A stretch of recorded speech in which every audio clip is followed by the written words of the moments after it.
All right, 10, we want to determine, is this a polynomial, and identify the type. Yes, it is. We have 3 individual monomial terms, no negative exponents or fractional exponents. There are 3 terms separated by subtraction, separated by addition. So we got 3 terms. That means a trinomial. The degree, we look at each term individually. So this one has 1x, understood to be a 1. This one has 2 because the exponent 2. This one has 3. So the highest one is 3, and the coefficient in front of that is a negative 4.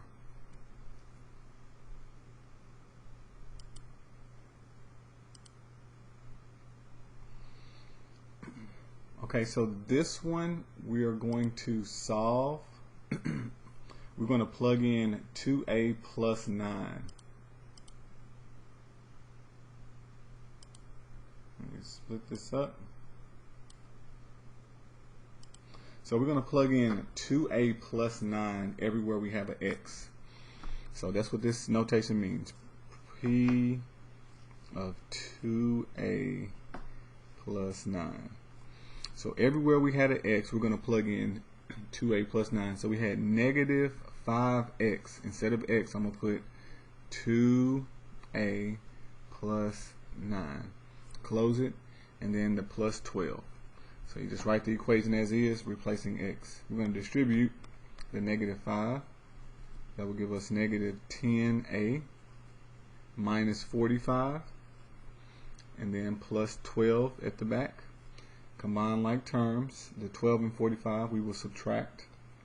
That will give us a negative 33. So negative 10a minus 33.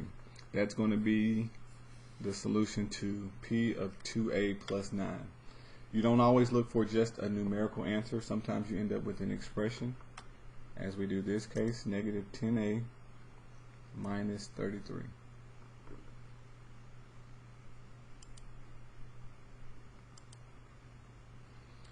All right, in number 12, we have 2 parts. First, we want to plug in the number 1. Now, I want to introduce you to synthetic division. So I'll show you 3 ways, because we're going to be doing synthetic division a little bit later on, and it's really nice. So first, I'm going to just show you plugging it in. F of 1, we're going to plug in a 1. So we have 4 times 1 squared for that first x, plus 3 times 1 for that x, plus 8. Okay, so we're going to square. 1 times 1 is 1, times 4, we get 4, plus 3 times 1 is 3, plus 8. If we add all this up, we get 15. Okay, so that would be our solution, 15. You can also plug this in the calculator. So let me pull up the calculator.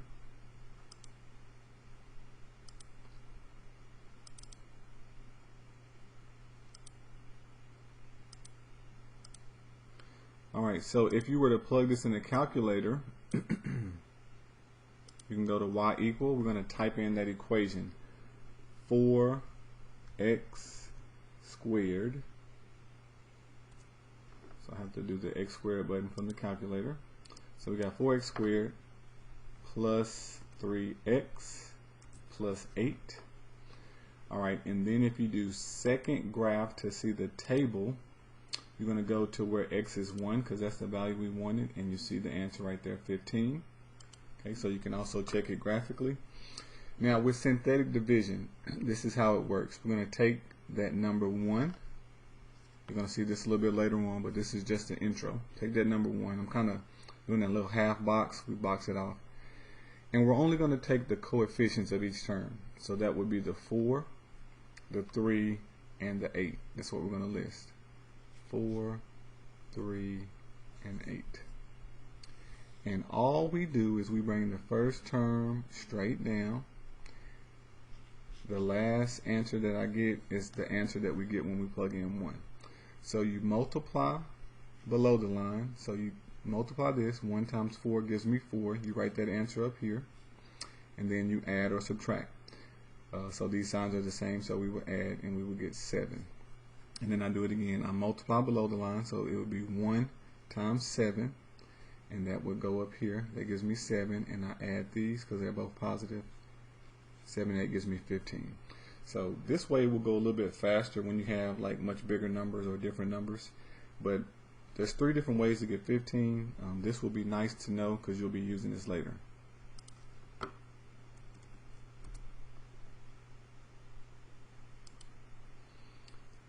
Okay, now part 2, we're going to be plugging in an A. Okay, so synthetic won't help us there. We'll just plug in the A. So f of A. All we're doing is replacing the x with the A. So we will have 4 instead of x is going to be A squared, and then plus 3 instead of x is going to be A, and then plus 8.